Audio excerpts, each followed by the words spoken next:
Staring at a blank page again, struggling to write, writer's block can feel like an unbreakable wall.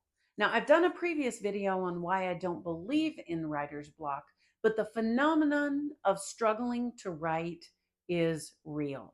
Today, I want to talk about 12 science backed strategies that can help overcome writer's block.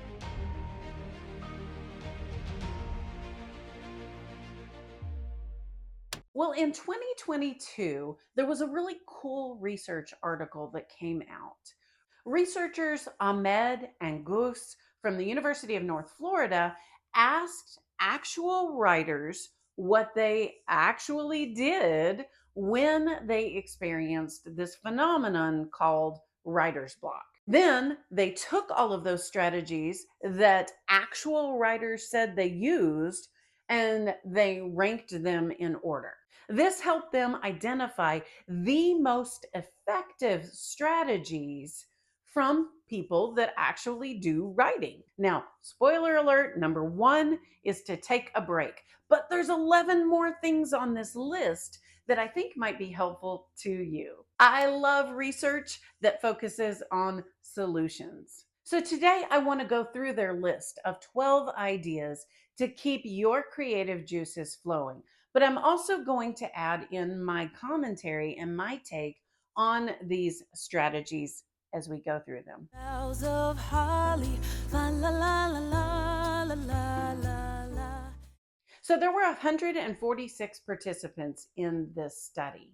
And the number one strategy that they said they employed to help with writer's block was to take a break from writing, to stop writing, to decide tomorrow is another day, and to leave what they were doing until the next day. And about 26% of the people in this study said this was a strategy that they used. Now, I think that if you are beating your head against your writing, if you are really frustrated or you have hit an impasse, I totally agree that it's a good strategy to step away from that. But I would just add on a couple of things.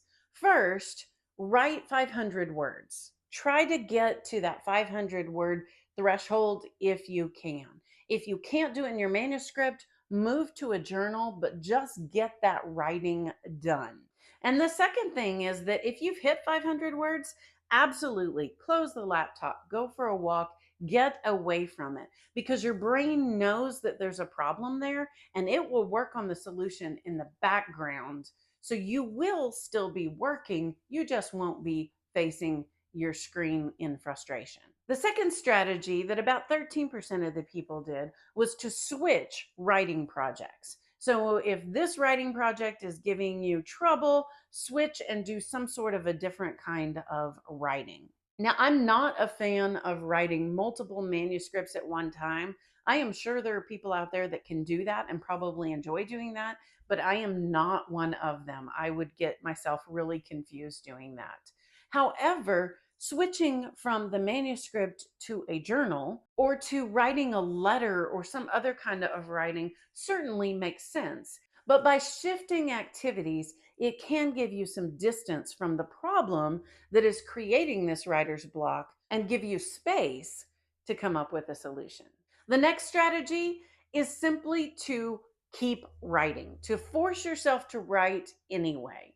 Now, about 12% of the researchers' participants reported that this is what they did. They just wrote anyway. I'm a big fan of this approach because sometimes you break through whatever that block is simply by continuing to write. Now, you could reread your notes. You could reread what you've already written. That might be helpful to you. You could write in a different section of your manuscript. That can also be helpful, but just keep writing. Now, I just mentioned the next strategy, which about 10% of the participants employ, which is to revise or reread what you are currently working on or skip ahead and work in the next section.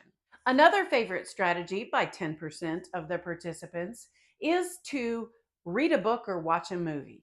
We call this kind of escapism, to step away from the problem. Now, again, I would encourage that you get 500 words done anyway. That's your threshold, and that's when you call it done, and you can let it go until your next writing session. But this gives you a way to unplug from that writing, and it might even inspire some ideas that resolve why you are having this writer's block. Okay, so the next strategies are ones that were used by less than 10% of the participants, but they're valuable nonetheless. 8% said that they will have a conversation and discuss ideas with another person. Now, the next three strategies that the researchers reported, they separated, but I would actually put them together into one category.